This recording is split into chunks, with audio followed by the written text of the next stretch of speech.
ನಮಸ್ಕಾರ. ಮುಖ್ಯಾಂಶಗಳು. PSLV C-49 ವಾಹಕದಿಂದ ಭೂ ಪರಿವೀಕ್ಷಣೆಯ EOS-1 ಉಪಗ್ರಹಗಳ ಯಶಸ್ವಿ ಉಡಾವಣೆ. ಕೋವಿಡ್ ಸಾಂಕ್ರಾಮಿಕ ಸಮಯದಲ್ಲಿ ಉಡಾವಣೆಯಾದ ಮೊದಲ ಉಪಗ್ರಹ ಡಾ ಕೆ ಸಿವನ್. ಕನ್ನಡ ಭಾಷೆಗೆ ತನ್ನದೇ ಆದ ಮಹತ್ವವಿದ್ದು ಉಳಿಸಿ ಬೆಳೆಸಲು ಎಲ್ಲರೂ ಕೈಜೋಡಿಸುವುದು ಅಗತ್ಯ. ಮುಖ್ಯಮಂತ್ರಿ ಬಿಎಸ್ ಯಡಿಯೂರಪ್ಪ. ರಾಷ್ಟ್ರೀಯ ಶಿಕ್ಷಣ ನೀತಿ ಅನುಷ್ಠಾನ ತಜ್ಞರ ವರದಿ ಸಚಿವ ಸಂಪುಟದಲ್ಲಿ ಮಂಡನೆ. ಮುಂದಿನ ಶೈಕ್ಷಣಿಕ ವರ್ಷದಿಂದ ಜಾರಿ. ಡಾ ಸಿಎನ್ ಅಶ್ವತ್ಥನಾರಾಯಣ. ಬಾಹ್ಯಾಕಾಶ ವಲಯದಲ್ಲೂ ಖಾಸಗಿ ಹೂಡಿಕೆಗೆ ಅವಕಾಶ. ಯುವಜನತೆ ಪ್ರತಿಭೆ ಅನುಭವ ಸದುಪಯೋಗ ಪಡಿಸಿಕೊಳ್ಳಲು ಪ್ರಧಾನಿ ನರೇಂದ್ರ ಮೋದಿ ಕರೆ. ವಾರ್ತೆಗಳ ವಿವರ. ಭೂ ಪರಿವೀಕ್ಷಣೆ ಮಾಡುವ ರಿಸ್ಯಾಟ್ ಸರಣಿಯ EOS-1 ಹಾಗೂ 9 ವಿದೇಶಿ ವಾಣಿಜ್ಯ ಉಪಗ್ರಹಗಳನ್ನು ಇಸ್ರೋ ಇಂದು ಯಶಸ್ವಿಯಾಗಿ ಉಡಾವಣೆ ಮಾಡಿದೆ. ಪಿಎಸ್ಎಲ್ವಿ C-49 ಉಡ್ಡಯನ ವಾಹಕವನ್ನು ಮಧ್ಯಾಹ್ನ 3:12ಕ್ಕೆ ಆಂಧ್ರಪ್ರದೇಶದ ಶ್ರೀಹರಿಕೋಟದ ಸತೀಶ್ ಧವನ್ ಬಾಹ್ಯಾಕಾಶ ಕೇಂದ್ರದಿಂದ ಉಡಾವಣೆ ಮಾಡಲಾಯಿತು. ಮಧ್ಯಾಹ್ನ 3:02ಕ್ಕೆ ನಿಗದಿಯಾಗಿದ್ದ ಉಡಾವಣೆಯನ್ನು ಮಳೆ ಸಂಭವದಿಂದ 10 ನಿಮಿಷಗಳ ಕಾಲ ಮುಂದೂಡಲಾಯಿತು. which is 2.5 meters in height. 7, 6, 5, 4, 3, 2, 1, 0. Ignition. EOS-01 with 9 co-passenger satellites. PS-1 is normal. जी हाँ, अभी Strap-on boosters. Today, ಇಸ್ರೋ ಅಧ್ಯಕ್ಷ ಡಾ ಕೆ ಸಿವನ್ 575 ಕಿಲೋಮೀಟರ್ ಎತ್ತರದಲ್ಲಿ ಪಿಎಸ್ಎಲ್ವಿ C-49 ರಾಕೆಟ್ನಿಂದ ಎಲ್ಲ 10 ಉಪಗ್ರಹಗಳು ಬೇರ್ಪಟ್ಟಿವೆ. ಈ ಮೂಲಕ ಉಡಾವಣೆ ಯಶಸ್ವಿಯಾಗಿದೆ. ಕೋವಿಡ್ ಸಾಂಕ್ರಾಮಿಕ ಸಮಯದಲ್ಲಿ ಭಾರತದಲ್ಲಿ ಉಡಾವಣೆಯಾಗುತ್ತಿರುವ ಮೊದಲ ಉಪಗ್ರಹ ಇದಾಗಿದೆ. ಯೋಜನೆಯ ಎಲ್ಲ ಸಿಬ್ಬಂದಿ ಶ್ರಮವಹಿಸಿ ಕಾರ್ಯಕ್ರಮವನ್ನು ಯಶಸ್ವಿಗೊಳಿಸಿರುವುದು ಅಭಿನಂದನಾರ್ಹ ಎಂದು ಹೇಳಿದ್ದಾರೆ.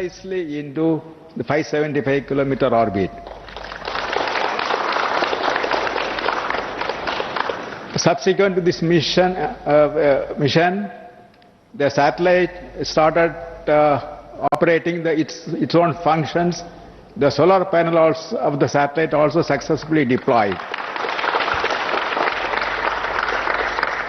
First of all, let me congratulate, especially when we are talking about launch campaign and missions like this. Each and every engineer, technician, technical assistant, all the employees have to travel all the way from different centers, and they have to be assembled and work together in SDSC SHAR. At the same time, the various hardware available at different parts of the country have to be transported carefully to SHAR. Under this COVID pandemic, really ISRO, as per the requirement from national need, the team ISRO, as usual, raised to the occasion, and they worked very carefully with limited staff, at the same time meeting all the protocols outlined by government, and safely they worked, and also without compromising any of the quality. EOS-1 ಉಪಗ್ರಹ ಎಲ್ಲಾ ರೀತಿಯ ಹವಾಮಾನ, ಹಗಲು ಮತ್ತು ರಾತ್ರಿ ವೇಳೆಯಲ್ಲಿ ಭೂ ಪರಿವೀಕ್ಷಣೆ ಮಾಡುವ ಸಾಮರ್ಥ್ಯ ಹೊಂದಿರುವ ಅತ್ಯಾಧುನಿಕ ತಂತ್ರಜ್ಞಾನವನ್ನು ಒಳಗೊಂಡಿದೆ. ಮೋಡದ ಮೂಲಕವೂ ಭೂಮಿಯ ಮೇಲೆ ಕಣ್ಗಾವಲು ಹಾಕುವ, ಕೃಷಿ, ಅರಣ್ಯ, ಭೂಮಿಯ ತೇವಾಂಶ ಪತ್ತೆ ಮಾಡುವ, ಭೌಗೋಳಿಕ ಕರಾವಳಿ ಭಾಗದಲ್ಲಿ ನಿಗಾ ಇಡುವ, ಪ್ರವಾಹ ಪರಿಸ್ಥಿತಿ ಕುರಿತು ಮಾಹಿತಿ ನೀಡುವ ತಂತ್ರಜ್ಞಾನ ಹೊಂದಿದೆ. ಇದಲ್ಲದೆ 9 ವಿದೇಶಿ ವಾಣಿಜ್ಯ ಉಪಗ್ರಹಗಳ ಪೈಕಿ ತಲಾ 4 ಅಮೆರಿಕ, ಲಕ್ಸಂಬರ್ಗ್ ಹಾಗೂ 1 ಲಿಥುವೇನಿಯಾ ರಾಷ್ಟಕ್ಕೆ ಸೇರಿದೆ. EOS-1 ಉಪಗ್ರಹ ಯಶಸ್ವಿ ಉಡಾವಣೆಗಾಗಿ ಇಸ್ರೋ ವಿಜ್ಞಾನಿಗಳನ್ನು ಪ್ರಧಾನಿ ನರೇಂದ್ರ ಮೋದಿ ಅಭಿನಂದಿಸಿದ್ದಾರೆ.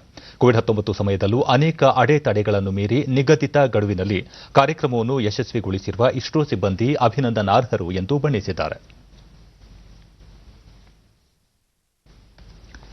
65ನೇ ವರ್ಷದ ಕನ್ನಡ ರಾಜ್ಯೋತ್ಸವ ಅಂಗವಾಗಿ ಕನ್ನಡ ಮತ್ತು ಸಂಸ್ಕೃತಿ ಇಲಾಖೆಯಿಂದ ಇಂದು ಈ ವರ್ಷದ ರಾಜ್ಯೋತ್ಸವ ಪ್ರಶಸ್ತಿ ಪ್ರದಾನ ಸಮಾರಂಭ ನಡೆಯಿತು. ಬೆಂಗಳೂರಿನ ರವೀಂದ್ರ ಕಲಾಕ್ಷೇತ್ರದಲ್ಲಿ ಆಯೋಜಿಸಿದ್ದ ಸಮಾರಂಭದಲ್ಲಿ ಮುಖ್ಯಮಂತ್ರಿ ಬಿಎಸ್ ಯಡಿಯೂರಪ್ಪ ಸಾಧಕರಿಗೆ ಪ್ರಶಸ್ತಿ ನೀಡಿ ಗೌರವಿಸಿದರು. ಪ್ರಶಸ್ತಿ ಪುರಸ್ಕೃತರೆಲ್ಲರೂ ಸಹ ತಮ್ಮ ಉಪಮುಖ್ಯಮಂತ್ರಿ ಲಕ್ಷ್ಮಣ ಸವದಿ, ಸಂಸದ ತೇಜಸ್ವಿ ಸೂರ್ಯ, ಶಾಸಕ ಉದಯ ಗರುಡಾಚಾರ್ ಮತ್ತಿತರರು ಉಪಸ್ಥಿತರಿದ್ದರು. ಇವರು ಇತಿಹಾಸದಲ್ಲಿ ಸ್ನಾತಕೋತ್ತರ ಪದವೀಧರರು, ಮೈಸೂರಿನ ಬನುಮಯ್ಯ ಕಾಲೇಜಿನ ವಿಶ್ರಾಂತ ಇತಿಹಾಸ ಒಬರಾವ್ ಅವರಿಗೆ ಅಭಿನಂದನೆಗಳು. 500 ಮಂದಿ ಅಂಗವಿಕಲರಿಗೆ ಉದ್ಯೋಗದಾತರಾಗಿದ್ದಾರೆ. ರಚಿರುವ ಸಾರ್ಥಕ್ಯ ತಮ್ಮದಾಗಿಸಿಕೊಂಡಿದ್ದಾರೆ. ಇದ್ದಾರೆ. ಹಲವು ಪ್ರಶಸ್ತಿಗೆ ಅರಳಿದಂತಹ ಪ್ರತಿಭೆಷಣ ಪ್ರದೀಪ ಅತ್ಯುತ್ತಮ ಅನುಗುಣವಾಗಿ ಕೃತಿ ಇನ್ನು ಶಿಕ್ಷಣ ಸಮಸ್ತ ಜನತೆಯ ಪರವಾಗಿ ಅವರಿಗೀಗ ರಾಜ್ಯೋತ್ಸವ ಪ್ರಶಸ್ತಿ. ನಮ್ಮ ದೈನಂದಿನ ವ್ಯವಹಾರದಲ್ಲಿ ಹೆಚ್ಚು ಹೆಚ್ಚು ಕನ್ನಡವನ್ನೇ ಬೆಳೆಸುವಂತಹ ಮುಖ್ಯಮಂತ್ರಿ ಬಿಎಸ್ ಯಡಿಯೂರಪ್ಪ, ಭಾಷೆಯನ್ನು ಬಳಸಿದಷ್ಟು ಬೆಳೆಯುತ್ತಾ ಹೋಗುತ್ತದೆ. ಕನ್ನಡ ಭಾಷೆಗೆ ತನ್ನದೇ ಆದ ಮಹತ್ವವಿದ್ದು ಕನ್ನಡವನ್ನು ಉಳಿಸಿ ಬೆಳೆಸೋಣ ಎಂದು ಕರೆ ನೀಡಿದರು. ಈ ಬಾರಿ ರಾಜ್ಯೋತ್ಸವ ಪ್ರಶಸ್ತಿಗೆ ಅರ್ಹರನ್ನು ಆಯ್ಕೆ ಮಾಡಿದ್ದು ಇವರಿಂದ ನಾಡಿಗೆ ಇನ್ನಷ್ಟು ಸೇವೆ ದೊರೆಯಲಿ ಎಂದು ಮುಖ್ಯಮಂತ್ರಿ ಆದೇಶಿಸಿದರು. ಅಭಿವೃದ್ಧಿಗೆ ತಮ್ಮದೇ ಆದ ರೀತಿಯಲ್ಲಿ ಕೊಡುಗೆಯನ್ನು ನೀಡಿದ್ದಾರೆ. ಆ ಪರಂಪರೆಯಂತೆ ಪ್ರಸ್ತುತ ಸಾಲಿನಲ್ಲಿ ನಾಡಿನ ವಿವಿಧ ಕ್ಷೇತ್ರಗಳಲ್ಲಿ ಅದ್ವಿತೀಯ ಸಾಧನೆಗೈದ 65 ಮಂದಿ ಸಾಧಕರಿಗೆ ರಾಜ್ಯೋತ್ಸವ ಪ್ರಶಸ್ತಿಯನ್ನು ನೀಡಿ ಗೌರವಿಸ್ತಾ ಇದ್ದೇವೆ. ಅತ್ಯಂತ ಪಾರದರ್ಶಕವಾಗಿ ನಾಡಿನ ಮೂಲೆ ಮೂಲೆಗಳಲ್ಲಿ ಎಲೆಮರೆಕಾಯಿಯಂತಿರುವ ಸಾಧಕರನ್ನು ಶೋಧಿಸಿ ಆಯ್ಕೆ ಮಾಡಲಾಗಿದೆ. ಸಾಮಾನ್ಯರಲ್ಲಿ ಅಸಾಮಾನ್ಯರಾಗಿ ಕಾರ್ಯನಿರ್ವಹಿಸುತ್ತಿರುವ ಸಮಾಜದ ವಿವಿಧ ಕ್ಷೇತ್ರದಲ್ಲಿ ಇರುವರೆಲ್ಲರಿಗೂ ತಮ್ಮದೇ ಒಂದು ಛಾಪು ಅವರು ಮೂಡಿಸಿದ್ದಾರೆ. ಇದರ ಸಾಧನೆಗಳು ಇತರರಿಗೂ ಮಾದರಿಯಾಗಲಿ, ನಾಡಿಗೆ ಇವರಿಂದ ಇನ್ನಷ್ಟು ಮಹತ್ವಪೂರ್ಣ ಕೊಡುಗೆ ದೊರೆಯುವಂತಾಗಲಿ ಎಂದು ನಾನು ಹಾರೈಸ್ತೇನೆ. ಮೊಳಕಾಲ್ಮೂರು ತಾಲೂಕು ಬೀಜಿಕೆರೆ ಅಂದ್ರೆ ಪ್ರಶಸ್ತಿ ಪುರಸ್ಕೃತರ ಪರವಾಗಿ ಮಾತನಾಡಿದ ಚಿತ್ರದುರ್ಗ ಜಿಲ್ಲೆಯ ಮೊಳಕಾಲ್ಮೂರು ತಾಲೂಕಿನ ಬೀಜಿಕೆರೆಯ ರೈತ ಮಹಿಳೆ ಎಸ್ವಿ ಸುಮಂಗಲಮ್ಮ ವೀರಭದ್ರಪ್ಪ, ಬರಗಾಲ ಪೀಡಿತ ತಮ್ಮ ಜಿಲ್ಲೆಯಲ್ಲಿ ಸಂಕಷ್ಟ ಪರಿಸ್ಥಿತಿಯಲ್ಲೂ ರೈತರು ಕೃಷಿಯಲ್ಲಿ ತೊಡಗಿದ್ದಾರೆ. ಆತ್ಮಹತ್ಯೆ ಮಾಡಿಕೊಳ್ಳುವ ಪ್ರವೃತ್ತಿಯವರಲ್ಲ, ಸಂಕಷ್ಟದಲ್ಲೂ ಬದುಕುವ ಕಲೆಯನ್ನು ರೂಢಿಸಿಕೊಂಡಿದ್ದಾರೆ. ಪರಿಸರ ಸಂರಕ್ಷಣೆ ನಮ್ಮೆಲ್ಲರ ಹೊಣೆಯಾಗಬೇಕು ಎಂದರು. ತುಂಬಾ ಕಷ್ಟದ ಪರಿಸ್ಥಿತಿ ಅನುಭವಿಸ್ತಾ ಇದ್ದೀವಿ ನಾವು. ಮೋಡಗಳು ಹೋಗ್ತಾ ಇರುತ್ತೆ.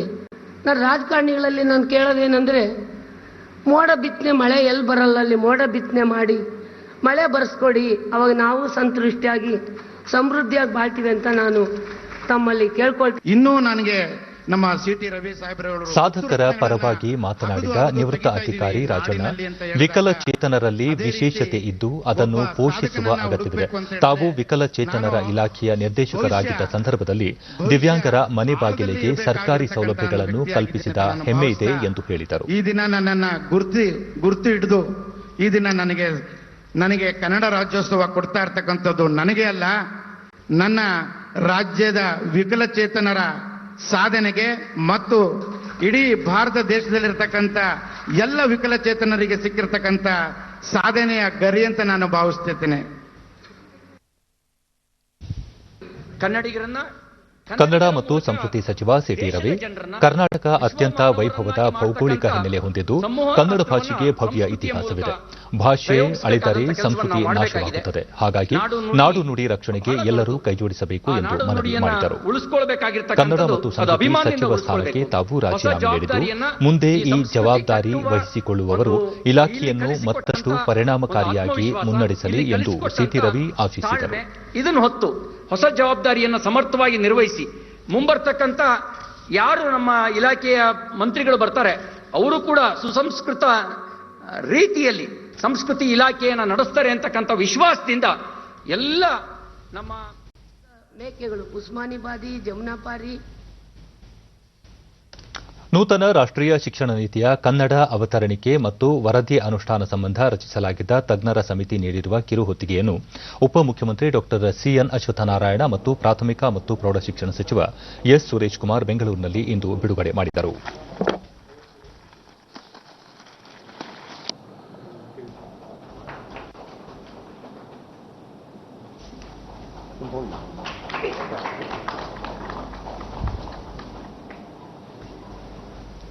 ನಮ್ಮ ರಾಜ್ಯದಲ್ಲಿ ಬಳಿಕ ಅಶ್ವತ್ಥನಾರಾಯಣ ಅವರು ಎಸ್ವಿ ರಂಗನಾಥ್ ನೇತೃತ್ವದಲ್ಲಿ ಸಮಿತಿ ರಚಿಸಲಾಗಿತ್ತು. ಆ ಸಮಿತಿ ವರದಿಯನ್ನು ಸರ್ಕಾರಕ್ಕೆ ನೀಡಿದೆ. ಮುಖ್ಯಮಂತ್ರಿ ಜೊತೆ ಚರ್ಚಿಸಿ ಶೀಘ್ರ ಸಚಿವ ಸಂಪುಟದ ಮುಂದೆ ತಂದು ವರದಿಯನ್ನು ಒಪ್ಪಿಕೊಳ್ಳುವ ನಿಟ್ಟಿನಲ್ಲಿ ಕಾರ್ಯಕ್ರಮಗಳನ್ನು ರೂಪಿಸಲಾಗುವುದು ಎಂದರು. ಮುಂದಿನ ವರ್ಷದಿಂದ ವರದಿಯನ್ನು ಅನುಷ್ಠಾನ ಮಾಡಲು ಎಲ್ಲ ಸಿದ್ದತೆಗಳನ್ನು ಮಾಡಿಕೊಳ್ಳಲಾಗುವುದು ಎಂದು ಅವರು ಹೇಳಿದರು. ಹೊಸ ರಾಷ್ಟ್ರೀಯ ಶಿಕ್ಷಣ ನೀತಿ ಅನ್ವಯ ಪಠ್ಯಕ್ರಮ ಬದಲಾವಣೆ ಸೇರಿದಂತೆ ಹಲವು ಮಹತ್ವದ ಹೆಜ್ಜೆಗಳನ್ನು ಇಟ್ಟಿದ್ದು ಅದನ್ನು ಅನುಷ್ಠಾನ ಮಾಡಲಾಗುವುದು. ಇದರಿಂದ ಶಿಕ್ಷಣ ಬೆಳವಣಿಗೆಗೆ ಇನ್ನಷ್ಟು ಸಹಕಾರಿಯಾಗಲಿದೆ ಎಂದು ಅವರು ತಿಳಿಸಿದರು. ಮಾಹಿತಿಗಳನ್ನು ಒಂದು ಕಾರ್ಯರೂಪದಲ್ಲಿ ಕೊಟ್ಟಿದ್ದಾರೆ. ಇನ್ನು 15 ವರ್ಷ ಕಾಲದಲ್ಲಿ ಒಟ್ಟು ರಾಷ್ಟ್ರೀಯ ಶಿಕ್ಷಣ ನೀತಿಯನ್ನು ಅನುಷ್ಠಾನವನ್ನು ಮಾಡಲಿಕ್ಕೆ ಬೇಕಾಗಿರೋ ಎಲ್ಲ ರೀತಿಯಾದಂಥ ಅವಧಿಯಲ್ಲಿ 15 ವರ್ಷದ ಅವಧಿ ಇದೆ. ಆದರೆ ನಾವು 10 ವರ್ಷ ಅವಧಿಯಲ್ಲೇ ಸಂಪೂರ್ಣವಾಗಿ ಇದನ್ನ ಕಾರ್ಯರೂಪಕ್ಕೆ ತಂದು ಕಾರ್ಯವನ್ನು ಮಾಡುವಂಥದ್ದು, ಎನ್ಫೋರ್ಸ್ ಮಾಡುವಂಥದ್ದು, ಇಂಪ್ಲಿಮೆಂಟೇಷನ್ ಮಾಡುವಂಥದ್ದನ್ನ ಮಾಡಲಾಗುತ್ತೆ. ಇನ್ನು ಹೆಚ್ಚಿನ ರೀತಿಯಾದಂಥ ಈ ಒಂದು ವರದಿಯನ್ನು ಸಹ ಸ್ಟೇಕ್ ಹೋಲ್ಡರ್ ಜೊತೆನೂ ಚರ್ಚೆ ಮಾಡುವಂಥದ್ದಾಗುತ್ತೆ. ಎಲ್ಲ ಸ್ಟೇಕ್ ಹೋಲ್ಡರ್ಸ್ ಜೊತೆನೂ ಈ ಒಂದು ವರದಿನೂ ಸಹ ಅವ್ರ ಜೊತೆನೂ ವಿಶ್ವಾಸಕ್ಕೆ ತಗೊಳ್ಳುವಂಥದ್ದು, ಅವರ ಒಂದು ಸಲಹೆಗಳನ್ನು ಪಡೆಯುವಂಥದ್ದು ಎಲ್ಲ. ಯಾಕೆಂದರೆ ಇದು ನಮ್ಮ ಇರುವಂಥ ವರದಿಯನ್ನು ಇವತ್ತೇನು ಪಡ್ಕೊಂಡಿದ್ದೀವೋ ಈ ವರದಿಯನ್ನು ಈ ಥರ ಎಲ್ಲ ಸ್ಟೇಕ್ ಹೋಲ್ಡರ್ಸ್ ಜೊತೆನೂ ಇದನ್ನು ಅವರಿಗೆ ಕೊಟ್ಟು ಅವರಿಂದ ಮಾಹಿತಿ ಮತ್ತು ಸಲಹೆಗಳನ್ನು ಪಡೀಲಿಕ್ಕೂ ಇನ್ನೂ ಹೆಚ್ಚಿನ ರೀತಿ ಏನೆಲ್ಲ ಸುಧಾರಣೆಗಳನ್ನ ಮಾಡಬೇಕು. ಯಾಕಂದರೆ ಈ ವರ್ಷ 2020 0 ಇಯರ್ ಆಗಿರೋದ್ರಿಂದ 2021ನಲ್ಲಿ ನಾವೆಲ್ಲ ಅನುಷ್ಠಾನ ಮಾಡಲಿಕ್ಕೆ ಯಾವ ರೀತಿ ತಯಾರಾಗಿರಬೇಕು. ರಾಜ್ಯದ ಜಿಲ್ಲಾಸ್ಪತ್ರೆಗಳಲ್ಲಿ ಇರುವಂತೆ ತಾಲೂಕು ಆಸ್ಪತ್ರೆಗಳಲ್ಲೂ ಕೂಡ ಜನೌಷಧಿ ಕೇಂದ್ರಗಳನ್ನು ತೆರೆಯಲಾಗುವುದು ಎಂದು ವೈದ್ಯಕೀಯ ಶಿಕ್ಷಣ ಸಚಿವ ಡಾ ಕೆ ಸುಧಾಕರ್ ಚಿಕ್ಕಮಗಳೂರಿನಲ್ಲಿ ಇಂದು ತಿಳಿಸಿದ್ದಾರೆ. ಪ್ರಧಾನಿ ನರೇಂದ್ರ ಮೋದಿ ಅವರ ಆಶಯದಂತೆ ಬಡವರಿಗೆ ಕೈಗೆಟುಕುವ ದರದಲ್ಲಿ ಗುಣಮಟ್ಟದ ಔಷಧಿಗಳನ್ನು ಒದಗಿಸಲು ರಾಜ್ಯ ಸರ್ಕಾರ ಸಂಕಲ್ಪ ಮಾಡಿದೆ ಎಂದು ಹೇಳಿದರು. ನಗರ ಪ್ರದೇಶಗಳಲ್ಲಿರುವ ರಾಜ್ಯದ ಸರ್ಕಾರಿ ಆಸ್ಪತ್ರೆಗಳ 100 ಮೀಟರ್ ಹಾಗೂ ಗ್ರಾಮೀಣ ಭಾಗದಲ್ಲಿ 200 ಮೀಟರ್ ವ್ಯಾಪ್ತಿಯಲ್ಲಿ ಖಾಸಗಿಯವರು ಔಷಧಿ ಮಳಿಗೆಗಳನ್ನು ತೆರೆಯುವಂತೆ ಪರವಾನಗಿ ನೀಡುವಂತೆಯೂ ಸರ್ಕಾರ ಆದೇಶಿಸಿದೆ ಎಂದು ಅವರು ತಿಳಿಸಿದ್ದಾರೆ. ಜನೌಷಧಿ ಕೇಂದ್ರಗಳಲ್ಲಿ ಖಾಸಗಿ ಸಂಸ್ಥೆಗಳ ಔಷಧಿ ನೀಡುತ್ತಾರೆ ಮತ್ತು ಎಲ್ಲ ಬಗೆಯ ಔಷಧಿಗಳು ಇರುವುದಿಲ್ಲ ಎಂಬ ದೂರುಗಳು ಬಂದಿವೆ. ಈ ಬಗ್ಗೆ ಪರಿಶೀಲನೆ ನಡೆಸಿ ಸೂಕ್ತ ಕ್ರಮ ಕೈಗೊಳ್ಳಲಾಗುವುದು ಎಂದು ಅವರು ತಿಳಿಸಿದ್ದಾರೆ. ಖಾಸಗಿ ಸಂಸ್ಥೆಗಳ ಔಷಧಿಗಳನ್ನೇ ಇರ್ತಾರೆ, ಜನೌಷಧಿಯ ಔಷಧಿಗಳು ಬಹಳ ಕಡಿಮೆ ಇರ್ತದೆ. ಇದ್ರೂ ಕೂಡ ಎಲ್ಲ ಬಗೆಯ ಔಷಧಿ ಕೂಡ ಇರೋದಿಲ್ಲ ಅನ್ನುವಂಥ ಸಾಮಾನ್ಯ ದೂರು ನಾನು ಕೇಳಿಸ್ಕೊಂಡಿದ್ದೀನಿ. ಇದಕ್ಕೆ ಭಿನ್ನವಾಗಿ ಇವತ್ತು ಏನು ಮಾನ್ಯ ಪ್ರಧಾನಮಂತ್ರಿಯು ನರೇಂದ್ರ ಮೋದಿಯವರ ಒಂದು ಕನಸಿನ ಕೂಸಾಗಿದೆ. ಇದು ಅತ್ಯಂತ ನಿರ್ಗತಿಕರಿಗೆ, ಬಡವರಿಗೆ ಕೈಗೆಟುಕುವ ಬೆಲೆಯಲ್ಲಿ ಗುಣಮಟ್ಟದ ಔಷಧ ಸಿಕ್ಕಬೇಕು ಅನ್ನುವಂಥ ಅವರ ಕಾಯಕಲ್ಪ ಏನಿದೆ, ಕನಸೇನಿದೆ, ಅದನ್ನು ನನಸು ಮಾಡುವಂಥ ನಿಟ್ಟಿನಲ್ಲಿ ಇವತ್ತು ಈ ಕ್ರಮವನ್ನು ಬಹಳ ಬೆಂಗಳೂರಿನ ಚರ್ಚ್ ಸ್ಟ್ರೀಟ್ನಲ್ಲಿ ದೇಶದ ಮೊದಲ ಸ್ವಚ್ಛ ವಾಯು ಬೀದಿ ಅಭಿಯಾನಕ್ಕೆ ಮುಖ್ಯಮಂತ್ರಿ ಬಿಎಸ್ ಯಡಿಯೂರಪ್ಪ ಚಾಲನೆ ನೀಡಿದರು. ವಾಯು ಮಾಲಿನ್ಯ ತಗ್ಗಿಸಿ ಪರಿಸರ ಸ್ನೇಹಿ ವಾಹನಗಳ ಬಳಕೆಯನ್ನು ಉತ್ತೇಜಿಸುವ ಉದ್ದೇಶದಿಂದ ಈ ಅಭಿಯಾನ ಆಯೋಜಿಸಲಾಗಿದೆ. ನಗರಾಭಿವೃದ್ಧಿ ಸಚಿವ ಭೈರತಿ ಬಸವರಾಜ್, ಶಾಸಕ ಎನ್ಎ ಹ್ಯಾರಿಸ್, ಬಿಬಿಎಂಪಿ ಆಡಳಿತಾಧಿಕಾರಿ ಗೌರವ್ ಗುಪ್ತಾ, ಬೆಂಗಳೂರು ಪೊಲೀಸ್ ಆಯುಕ್ತ ಕಮಲ್ ಪಂತ್ ಮತ್ತಿತರರು ಈ ಸಂದರ್ಭದಲ್ಲಿ ಉಪಸ್ಥಿತರಿದ್ದರು.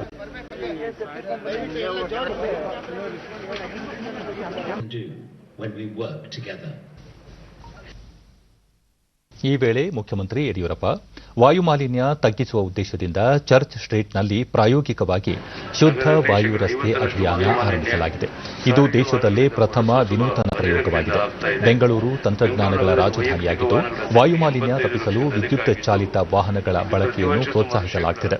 ಚರ್ಚ್ ಸ್ಟ್ರೀಟ್ನಲ್ಲಿ ವಾರಾಂತ್ಯದ 2 ದಿನಗಳಲ್ಲಿ ಎಲ್ಲ ರೀತಿಯ ವಾಹನಗಳನ್ನು ನಿರ್ಬಂಧಿಸಲಾಗಿದೆ. ಶುದ್ಧ ಗಾಳಿ ಮತ್ತು ನೀರು ಪ್ರತಿ ನಾಗರಿಕರ ಹಕ್ಕಾಗಿದೆ.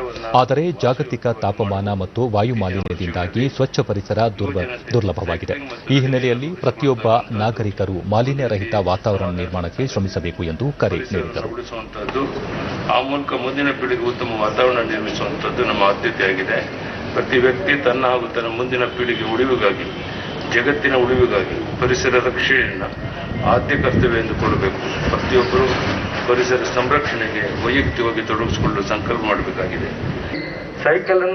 ನಗರಾಭಿವೃದ್ಧಿ ಸಚಿವ ಭೈರತಿ ಬಸವರಾಜ್, ಶುದ್ಧ ವಾಯು ಒದಗಿಸುವ ಉದ್ದೇಶದಿಂದ ಚರ್ಚ್ ಸ್ಟ್ರೀಟ್ನಲ್ಲಿ ಶುದ್ಧ ವಾಯು ರಸ್ತೆ ನಿರ್ಮಿಸಲಾಗಿದ್ದು ಶನಿವಾರ ಮತ್ತು ಭಾನುವಾರ ಪಾದಚಾರಿಗಳಿಗೆ ಮೀಸಲಿಡಲಾಗಿದೆ. ಈ ಮೂಲಕ ಶುದ್ಧ ಗಾಳಿ ಮತ್ತು ಪರಿಸರಕ್ಕೆ ಆದ್ಯತೆ ನೀಡಲಾಗಿದೆ ಎಂದು ಹೇಳಿದರು. ಇದು ಉತ್ತಮ ಆರೋಗ್ಯ ಮತ್ತು ಪರಿಸರ ದೃಷ್ಟಿಕೋನದಿಂದ ಪ್ರಾಮುಖ್ಯತೆಯನ್ನು ಪಡೆದಿರುವುದು ಮಾತ್ರವಾಗಿದೆ. ಕೋವಿಡ್ ಸಾಂಕ್ರಾಮಿಕ ಪರಿಸ್ಥಿತಿಯಲ್ಲಿ ಸುರಕ್ಷತೆ ಮತ್ತು ಸೂಚಿಸಲಾಗಿರುವ ನಿರ್ವಹಣಾ ಅಂಶಗಳನ್ನು ಅನುಗುಣವಾಗುತ್ತದೆ. ಈ ಉಪಕ್ರಮವು ಯಶಸ್ವಿಯಾಗಲಿ ಎಂದು ಹಾರೈಸುತ್ತಾ ಯುನೈಟೆಡ್ ಕಿಂಗ್ಡಮ್ ಶಾಸಕ ಎನ್ಎ ಹ್ಯಾರಿಸ್ ದೇಶದ ಹಲವು ನಗರಗಳಲ್ಲಿ ಈಗಾಗಲೇ ವಾಯು ಮಾಲಿನ್ಯ ಹೆಚ್ಚುತ್ತಿದೆ.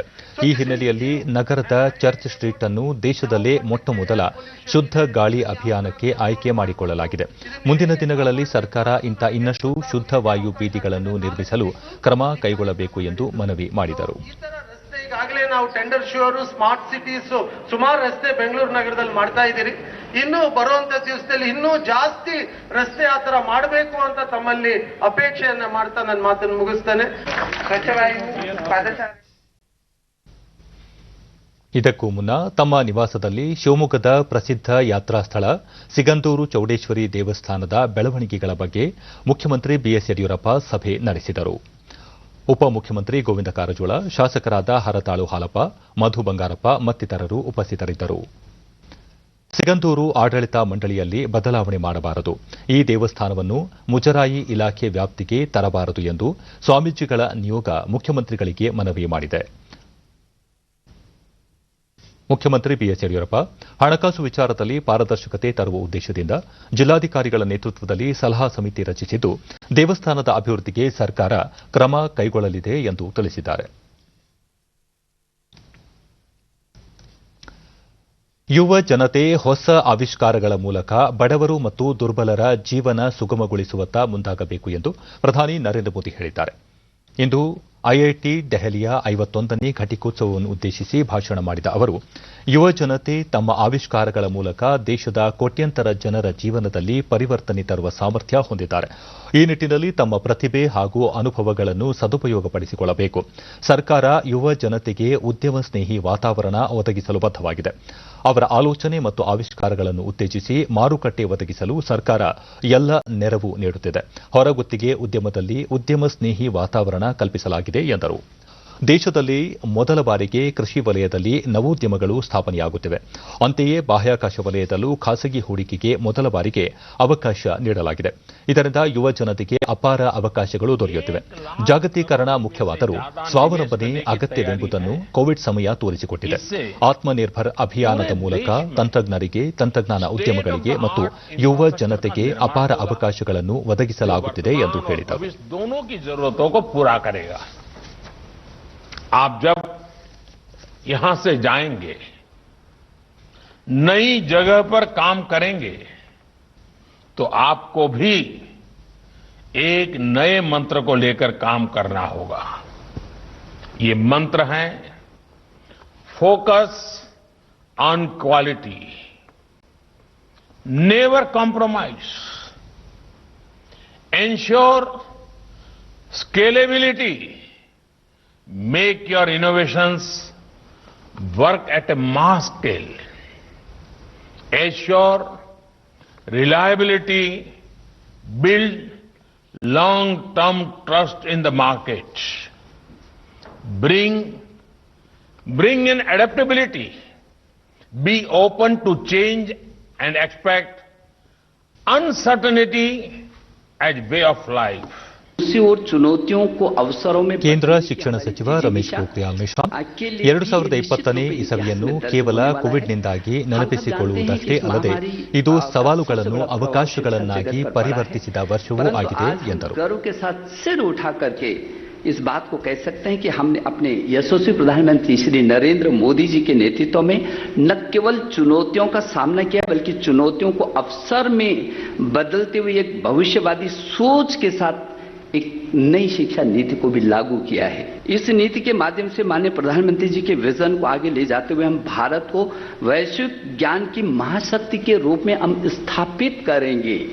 51वें दीक्षांत समारोह 2000 से अधिक छात्रों को ಘಟಿಕೋತ್ಸವದಲ್ಲಿ PhD, MTech, master of design, MBA ಮತ್ತು ಬಿಟೆಕ್ ವಿಭಾಗದ 2000ಕ್ಕೂ ಹೆಚ್ಚು ವಿದ್ಯಾರ್ಥಿಗಳಿಗೆ ಇದೇ ಸಂದರ್ಭದಲ್ಲಿ ಪದವಿ ಪ್ರದಾನ ಮಾಡಲಾಯಿತು.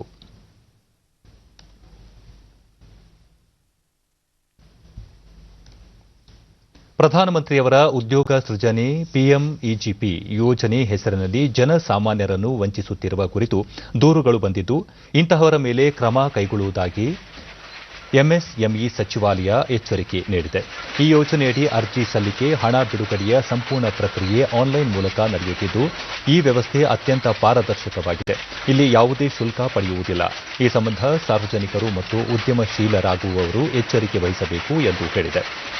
ಪಿಎಂಇಜಿಪಿ ಯೋಜನೆಯಡಿ ಸಾಲ ದೊರಕಿಸಿಕೊಡುವುದಾಗಿ ಕೆಲವು ಖಾಸಗಿ ವ್ಯಕ್ತಿಗಳು ಮತ್ತು ಏಜೆನ್ಸಿಗಳು ಆಮಿಷ ಒಡ್ಡುತ್ತಿರುವ ಮತ್ತು ಸಾಲ ಮಂಜೂರಾತಿ ಪತ್ರಗಳನ್ನು ನೀಡಿ ಹಣ ವಸೂಲಿ ಮಾಡಿ ವಂಚಿಸುತ್ತಿರುವ ಬಗ್ಗೆ ಸಚಿವಾಲಯಕ್ಕೆ ದೂರುಗಳು ಬಂದಿವೆ. ಈಗಾಗಲೇ ಪೊಲೀಸ್ ಪ್ರಾಧಿಕಾರಿಗಳಿಗೆ ಈ ಕುರಿತು ದೂರು ನೀಡಲಾಗಿದ್ದು ಸೂಕ್ತ ತನಿಖೆ ನಡೆಸಿ ತಪ್ಪಿತಸ್ಥರ ಮೇಲೆ ಕ್ರಮ ಕೈಗೊಳ್ಳಲಾಗುವುದು. ಇಂತಹ ವ್ಯಕ್ತಿಗಳ ಬಗ್ಗೆ ಎಚ್ಚರಿಕೆ ವಹಿಸುವಂತೆ ಸಚಿವಾಲಯ ಮನವಿ ಮಾಡಿದೆ.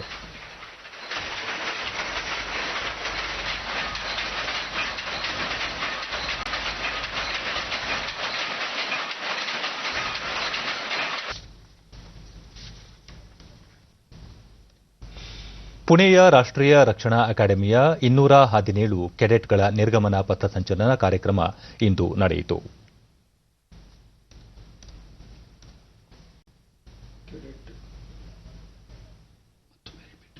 ಪುಣೆಯ ರಾಷ್ಟ್ರೀಯ ರಕ್ಷಣಾ ಅಕಾಡೆಮಿಯ 217 ಕೆಡೆಟ್ಗಳ ನಿರ್ಗಮನ ಪಥಸಂಚಲನ ಕಾರ್ಯಕ್ರಮ ಇಂದು ನಡೆಯಿತು.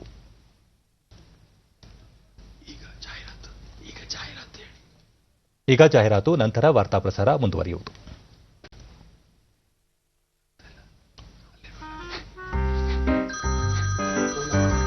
सर आपका केवाईसी अपडेट करना है, नहीं तो अकाउंट और एटीएम कार्ड ब्लॉक हो जाएंगे। सावधान सावधान। 2.5 करोड़ का इनाम मुझे। देखिए अनजाने कॉल्स, फर्जी ईमेल्स, लिंक्स और जाली ऐप से अपना पिन, ओटीपी, पासवर्ड कभी भी किसी के साथ शेयर न करें। आप रहेंगे सावधान तो नहीं होगा नुकसान। आरबीआई कहता है जानकार बनिए, सतर्क रहिए। ಒಂದು ಶ್ರೇಣಿ ಒಂದು ಪಿಂಚಣಿ ಕಾರ್ಯಕ್ರಮ ಜಾರಿಗೆ ಬಂದು ಇಂದಿಗೆ 5 ವರ್ಷ ಪೂರ್ಣಗೊಂಡಿದೆ. ಈ ಕುರಿತು ಟ್ವೀಟ್ ಮಾಡಿರುವ ರಕ್ಷಣಾ ಸಚಿವ ರಾಜನಾಥ್ ಸಿಂಗ್, ಈವರೆಗೆ 20,10,220 ರಕ್ಷಣಾ ಪಡೆ ಪಿಂಚಣಿದಾರರು ಮತ್ತು ಅವರ ಕುಟುಂಬಕ್ಕೆ 42,740 ಕೋಟಿ ರೂಪಾಯಿ ಮೊತ್ತದ ಸೌಲಭ್ಯದ ವರ್ಗಾವಣೆ ಮಾಡಲಾಗಿದೆ ಎಂದು ತಿಳಿಸಿದ್ದಾರೆ. ಪ್ರತಿ ವರ್ಷ ಸುಮಾರು 7,123 ಕೋಟಿ ರೂಪಾಯಿ ವೆಚ್ಚವಾಗುತ್ತಿದ್ದು ಕೇಂದ್ರದ 7ನೇ ವೇತನ ಆಯೋಗದ ಅಡಿಯಲ್ಲಿ ಪಿಂಚಣಿ ನಿಗದಿ ಮಾಡಲಾಗಿದೆ. ನೂತನ ಮುಖ್ಯ ಮಾಹಿತಿ ಆಯುಕ್ತರಾಗಿ ಯಶವರ್ಧನ್ ಕುಮಾರ್ ಸಿನ್ಹಾ ಇಂದು ಅಧಿಕಾರ ಸ್ವೀಕರಿಸಿದರು. ರಾಷ್ಟ್ರಪತಿ ಭವನದಲ್ಲಿ ಇಂದು ರಾಷ್ಟ್ರಪತಿ ರಾಮನಾಥ್ ಕೋವಿಂದ್ ಸಿನ್ಹಾ ಅವರಿಗೆ ಪ್ರತಿಜ್ಞಾವಿಧಿ ಬೋಧಿಸಿದರು. ಕಾರ್ಯಕ್ರಮದಲ್ಲಿ ಪ್ರಧಾನಿ ನರೇಂದ್ರ ಮೋದಿ ಸೇರಿದಂತೆ ಹಲವು ಗಣ್ಯರು ಹಾಜರಿದ್ದರು.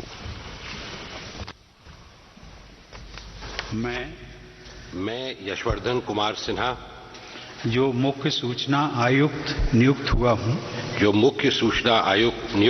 हूं ईश्वर की शपथ लेता हूं कि मैं विधि द्वारा स्थापित भारत के संविधान के प्रति भय या पक्षपात, अनुराग या द्वेष के बिना पालन करूंगा तथा मैं संविधान और विधियों की मर्यादा बनाए रखूंगा।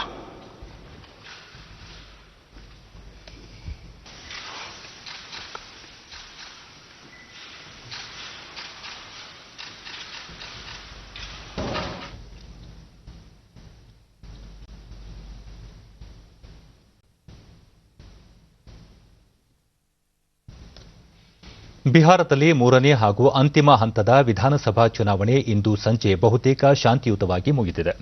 ವ್ಯಾಪಕ ಬಿಗಿ ಭದ್ರತೆ ನಡುವೆ ಬಿಹಾರದ ಕೃಷ್ಣಗಂಜ್, ಕತಿಹಾರ್, ಮಾದೇಪುರ, ಸುಪೌಲ್ ಸೇರಿ 15 ಜಿಲ್ಲೆಗಳ 78 ವಿಧಾನಸಭಾ ಕ್ಷೇತ್ರಗಳಿಗೆ ಮತದಾನ ನಡೆಯಿತು. ಸಂಜೆ 6 ಗಂಟೆಯವರೆಗೆ ಶೇಕಡಾ 55.25% ಮತದಾನ ದಾಖಲಾಗಿದೆ. ಇದರೊಂದಿಗೆ ವಾಲ್ಮೀಕಿ ನಗರ್ ಲೋಕಸಭಾ ಕ್ಷೇತ್ರಕ್ಕೂ ಉಪಚುನಾವಣೆ ನಡೆಯಿತು. ಬೆಳಗ್ಗೆ 7 ಗಂಟೆಯಿಂದ ಆರಂಭವಾದ ಮತದಾನ ಸಂಜೆ 6 ಗಂಟೆ ತನಕ ನಡೆಯಿತು. ನಕ್ಸಲ್ ಪೀಡಿತ 4 ಕ್ಷೇತ್ರಗಳಲ್ಲಿ ಮತದಾನ 4 ಗಂಟೆಗೆ ಕೊನೆಗೊಂಡಿತು. 110 ಮಹಿಳೆಯರನ್ನು ಒಳಗೊಂಡಂತೆ 1,204 ಅಭ್ಯರ್ಥಿಗಳು ಚುನಾವಣಾ ಕಣದಲ್ಲಿ ಇದ್ದಾರೆ. ಕೋವಿಡ್-19 ಸೋಂಕು ನಿಯಂತ್ರಣ ಕ್ರಮಗಳ ನಡುವೆ ಪ್ರತಿಯೊಬ್ಬರೂ ಮಾಸ್ಕ್ ಧರಿಸಿ ವ್ಯಕ್ತಿಗತ ಅಂತರ ಪರಿಪಾಲನೆ ಮಾಡುವಂತೆ ಸೂಚಿಸಲಾಗಿತ್ತು. ಥರ್ಮಲ್ ಸ್ಕ್ಯಾನಿಂಗ್ ನಂತರ ಸ್ಯಾನಿಟೈಸರ್ನಿಂದ ಕೈಯನ್ನು ಶುದ್ಧಿ ಮಾಡಿಕೊಂಡು ಮತದಾನ ಮಾಡಲು ಅವಕಾಶ ಕಲ್ಪಿಸಲಾಗಿತ್ತು.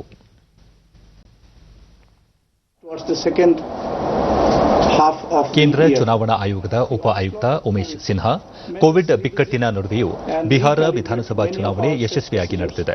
ಜನಸಾಂದ್ರತೆಯ ರಾಜ್ಯಗಳ ಪೈಕಿ ಒಂದಾದ ಬಿಹಾರದಲ್ಲಿ ಯೋಜನಾಬದ್ದವಾಗಿ 3 ಹಂತಗಳಲ್ಲಿ ಚುನಾವಣೆ ಮುಗಿದಿದೆ. ಕೋವಿಡ್ ಮಾರ್ಗಸೂಚಿಗಳನ್ನು ಅನುಸರಿಸಿ ಮತದಾರರು ಚುನಾವಣಾ ಪ್ರಕ್ರಿಯೆಯಲ್ಲಿ ಉತ್ಸಾಹದಿಂದ ಪಾಲ್ಗೊಂಡಿರುವುದು ಸಂತಸದ ವಿಷಯವಾಗಿದೆ. ನಕ್ಸಲ್ ಪೀಡಿತ ಪ್ರದೇಶಗಳಲ್ಲೂ ಮತದಾನ ಶಾಂತಿಯುತವಾಗಿ ನಡೆದಿದೆ. ವಿವಿಧ ರಾಜ್ಯಗಳಲ್ಲಿ ಉಪಚುನಾವಣೆಗಳು ಸಹ ಯಶಸ್ವಿಯಾಗಿ ಪೂರ್ಣಗೊಂಡಿವೆ ಎಂದರು. And our election commission, with the experience gained in last 70 years, we are capable of handling the elections in one of the most adverse situations and circumstances. 2021 ಹಜ್ ಯಾತ್ರೆಯ ಆನ್ಲೈನ್ ಅರ್ಜಿ ನಮೂನೆಯನ್ನು ಕೇಂದ್ರ ಅಲ್ಪಸಂಖ್ಯಾತ ವ್ಯವಹಾರಗಳ ಸಚಿವ ಮುಖ್ತಾರ್ ಅಬ್ಬಾಸ್ ನಖ್ವಿ ಮುಂಬೈನಲ್ಲಿಂದು ಬಿಡುಗಡೆ ಮಾಡಿದರು. 2020ರಲ್ಲಿ ಕೋವಿಡ್-19 ಹಿನ್ನೆಲೆಯಲ್ಲಿ ಭಾರತದಿಂದ ಹಜ್ ಯಾತ್ರೆ ಕೈಗೊಂಡಿರಲಿಲ್ಲ. 1,25,000 ಯಾತ್ರಿಕರು ಯಾತ್ರೆಗೆ ನೋಂದಾಯಿಸಿಕೊಂಡಿದ್ದರು. ಹೊರ ದೇಶಗಳ ಯಾತ್ರಿಕರು ಬಾರದಂತೆ ಸೌದಿ ಅರೇಬಿಯಾ ಸರ್ಕಾರ ತೆಗೆದುಕೊಂಡ ನಿರ್ಧಾರವನ್ನು ಭಾರತ ಸಂಪೂರ್ಣವಾಗಿ ಪಾಲಿಸಿದೆ. ಮುಂದಿನ ವರ್ಷದ ಯಾತ್ರೆಯು ಎಲ್ಲ ಮಾರ್ಗಸೂಚಿಗಳನ್ವಯ ನಡೆಯಲಿದೆ ಎಂದರು. उनको उन्होंने रिक्वेस्ट की होगी रोकने की, उससे पहले तमाम मुल्कों ने जो है वो अपने यहां से कैंसिल कर दिया था, जिसमें तमाम बड़े बड़े मुल्क भी मौजूद थे. लेकिन हिंदुस्तान के ने तय किया, हम सब ने मिल करके तय किया कि हम इस जो पैंडेमिक पीरियड है उस संकट के घड़ी में हम सऊदी अरब के साथ हैं और जो भी सऊदी अरब डिसीजन करेगी हम उस डिसीजन के साथ. ಕಳೆದ 24 ಗಂಟೆಗಳಲ್ಲಿ ದೇಶದಲ್ಲಿ 50,357 ಹೊಸ ಕೊರೋನಾ ಸೋಂಕಿನ ಪ್ರಕರಣಗಳು ಪತ್ತೆಯಾಗಿದ್ದು, ಇದರೊಂದಿಗೆ ಒಟ್ಟು ಸೋಂಕಿತರ ಸಂಖ್ಯೆ 84,62,081ಕ್ಕೆ ಏರಿಕೆಯಾಗಿದೆ. ನಿನ್ನೆ ಒಂದೇ ದಿನ 577 ಮಂದಿ ಮೃತಪಟ್ಟಿದ್ದು, ಈವರೆಗೆ ಮೃತಪಟ್ಟವರ ಸಂಖ್ಯೆ 1,25,562ಕ್ಕೆ ಏರಿಕೆಯಾಗಿದೆ. ಮರಣ ದರ 1.48ರಲ್ಲಿದೆ. 5,16,632 ಸೋಂಕಿತರು ವಿವಿಧ ಆಸ್ಪತ್ರೆಗಳಲ್ಲಿ ಚಿಕಿತ್ಸೆ ಪಡೆಯುತ್ತಿದ್ದಾರೆ. ಸಕ್ರಿಯ ಪ್ರಕರಣಗಳ ಪ್ರಮಾಣ 6.11ರಷ್ಟಿದೆ. 78,19,886 ಸೋಂಕಿತರು ವಿವಿಧ ಆಸ್ಪತ್ರೆಗಳಿಂದ ಬಿಡುಗಡೆಯಾಗಿದ್ದು, ಚೇತರಿಕೆ ಪ್ರಮಾಣ 92.41ಕ್ಕೆ ಏರಿಕೆಯಾಗಿದೆ ಎಂದು ಕೇಂದ್ರ ಆರೋಗ್ಯ ಸಚಿವಾಲಯ ತಿಳಿಸಿದೆ. ಅಮೆರಿಕ ಅಧ್ಯಕ್ಷ ಗಾದಿಗೆ ನಡೆದ ಚುನಾವಣೆಯಲ್ಲಿ ಡೆಮಾಕ್ರಟಿಕ್ ಪಕ್ಷದ ಜೋ ಬೈಡನ್ ಮುನ್ನಡೆಯಲ್ಲಿ ಮುಂದುವರೆದಿದ್ದಾರೆ. ಇತ್ತೀಚಿನ ವರದಿಗಳ ಪ್ರಕಾರ ಅವರು ಪೆನಿನ್ಸಿಲ್ವಿಯಾದಲ್ಲೂ ಮುನ್ನಡೆ ಕಾಯ್ದುಕೊಂಡಿದ್ದಾರೆ. ರಿಪಬ್ಲಿಕನ್ ಪಕ್ಷದ ಅಭ್ಯರ್ಥಿ ಹಾಗೂ ಹಾಲಿ ಅಧ್ಯಕ್ಷ ಡೊನಾಲ್ಡ್ ಟ್ರಂಪ್ ಹಿನ್ನಡೆಯಲ್ಲಿ ಇದ್ದಾರೆ. ಜೋ ಬೈಡನ್ ಇಂದು ಸುದ್ದಿಗೋಷ್ಠಿಯಲ್ಲಿ ಮಾತನಾಡಿ, ಇದೀಗ ಬಂದಿರುವ ಫಲಿತಾಂಶ ಗೆಲುವಿನ ಸ್ಪಷ್ಟತೆ ನೀಡುತ್ತಿದ್ದು, ಈ ಚುನಾವಣೆಯಲ್ಲಿ ತಾವು ಗೆಲುವು ಸಾಧಿಸುವುದಾಗಿ ವಿಶ್ವಾಸ ವ್ಯಕ್ತಪಡಿಸಿದ್ದಾರೆ. ಇಂತಹ ಪರಿಸ್ಥಿತಿಯಲ್ಲಿ ನಾವು ಶಾಂತಚಿತ್ತರಾಗಿರಬೇಕು. ಜನಾದೇಶದಲ್ಲಿ ಯಾವುದೇ ರೀತಿಯ ಹಸ್ತಕ್ಷೇಪಕ್ಕೆ ಅವಕಾಶ ನೀಡುವುದಿಲ್ಲ ಎಂದು ಸ್ಪಷ್ಟವಾಗಿ ಹೇಳಿದ್ದಾರೆ. ಜೋ ಬೈಡನ್ ಮುನ್ನಡೆಯಲ್ಲಿರುವ ಹಿನ್ನೆಲೆಯಲ್ಲಿ ನ್ಯೂಯಾರ್ಕ್ನ ಬೀದಿಗಳಲ್ಲಿ ಡೆಮಾಕ್ರಟಿಕ್ ಪಕ್ಷದ ಕಾರ್ಯಕರ್ತರು ಸಂಭ್ರಮಾಚರಣೆ ಮಾಡುತ್ತಿರುವ ವರದಿಗಳು ಬಂದಿವೆ. Over more of the same. They've given us a mandate for action on COVID, the economy, climate change, systemic racism. They made it clear. ಇನ್ನು ಹವಾವರ್ತಮಾನ. ರಾಜ್ಯದ ಕರಾವಳಿಯ ಬಹುತೇಕ ಕಡೆ, ದಕ್ಷಿಣ ಒಳನಾಡಿನ ಹಲವೆಡೆ ಅಲ್ಲಲ್ಲಿ ಮಳೆಯಾಗಿದೆ. ಉತ್ತರ ಒಳನಾಡಿನಲ್ಲಿ ಒಣಹವೆ ಮುಂದುವರೆದಿದೆ. ಕಾರ್ಕಳ, ಚಿಕ್ಕಮಗಳೂರು 2, ಮೂಡುಬಿದಿರೆ, ಮಂಗಳೂರಿನಲ್ಲಿ 1 ಸೆಂಟಿಮೀಟರ್ ಮಳೆಯಾಗಿದೆ. ದಾವಣಗೆರೆಯಲ್ಲಿ ಕನಿಷ್ಠ 16.3 ಡಿಗ್ರಿ ಸೆಲ್ಸಿಯಸ್ ತಾಪಮಾನ ದಾಖಲಾಗಿದೆ. ಮುನ್ಸೂಚನೆಯಂತೆ ಮುಂದಿನ 24 ಗಂಟೆಗಳಲ್ಲಿ ರಾಜ್ಯದ ಕೆಲವೆಡೆ ಗುಡುಗು ಸಹಿತ ಮಳೆ ಸಾಧ್ಯತೆ. ಬೆಂಗಳೂರು ಸುತ್ತಮುತ್ತ ಸಾಮಾನ್ಯ ಮೋಡ ಕವಿದ ವಾತಾವರಣ, ಗರಿಷ್ಠ ತಾಪಮಾನ 29 ಹಾಗೂ ಕನಿಷ್ಠ 20 ಡಿಗ್ರಿ ಸೆಲ್ಸಿಯಸ್ ದಾಖಲು ಸಂಭವ. ಕೊನೆಯಲ್ಲಿ ಮತ್ತೊಮ್ಮೆ ಮುಖ್ಯಾಂಶಗಳು. ಪಿಎಸ್ಎಲ್ವಿ C-49 ವಾಹಕದಿಂದ ಭೂ ಪರಿವೀಕ್ಷಣೆಯ EOS-1 ಉಪಗ್ರಹಗಳ ಯಶಸ್ವಿ ಉಡಾವಣೆ. ಕೋವಿಡ್ ಸಾಂಕ್ರಾಮಿಕ ಸಮಯದಲ್ಲಿ ಉಡಾವಣೆಯಾದ ಮೊದಲ ಉಪಗ್ರಹ. ಡಾ ಕೆ ಸಿವನ್. ಕನ್ನಡ ಭಾಷೆಗೆ ತನ್ನದೇ ಆದ ಮಹತ್ವವಿದ್ದು, ಉಳಿಸಿ ಬೆಳೆಸಲು ಎಲ್ಲರೂ ಕೈಜೋಡಿಸುವುದು ಅಗತ್ಯ. ಮುಖ್ಯಮಂತ್ರಿ ಬಿಎಸ್ ಯಡಿಯೂರಪ್ಪ. ರಾಷ್ಟ್ರೀಯ ಶಿಕ್ಷಣ ನೀತಿ ಅನುಷ್ಠಾನ ತಜ್ಞರ ವರದಿ ಸಚಿವ ಸಂಪುಟದಲ್ಲಿ ಮಂಡನೆ. ಮುಂದಿನ ಶೈಕ್ಷಣಿಕ ವರ್ಷದಿಂದ ಜಾರಿ. ಡಾ ಸಿಎನ್ ಅಶ್ವತ್ಥನಾರಾಯಣ. ಬಾಹ್ಯಾಕಾಶ ವಲಯದಲ್ಲೂ ಖಾಸಗಿ ಹೂಡಿಕೆಗೆ ಅವಕಾಶ, ಯುವಜನತೆ ಪ್ರತಿಭೆ ಅನುಭವ ಸದುಪಯೋಗ ಪಡಿಸಿಕೊಳ್ಳಲು ಪ್ರಧಾನಿ ನರೇಂದ್ರ ಮೋದಿ ಕರೆ. ವೀಕ್ಷಕರೇ, ತಪ್ಪದೇ ಮಾಸ್ಕ್ ಧರಿಸಿ. ನೀವು ಸುರಕ್ಷಿತವಾಗಿರುವುದರೊಂದಿಗೆ ನಿಮ್ಮವರನ್ನು ಸುರಕ್ಷಿತವಾಗಿರಿಸಿ. ಸರಿಯಾದ ಕ್ರಮದಲ್ಲಿ ಮುಖಗವಸು ತಪ್ಪದೇ ಧರಿಸಿ. ನಮ್ಮ ಮುಂದಿನ ವಾರ್ತಾ ಪ್ರಸಾರ ರಾತ್ರಿ 9 ಗಂಟೆಗೆ ಡಿಡಿ ಚಂದನದಲ್ಲಿ. ನಮಸ್ಕಾರ.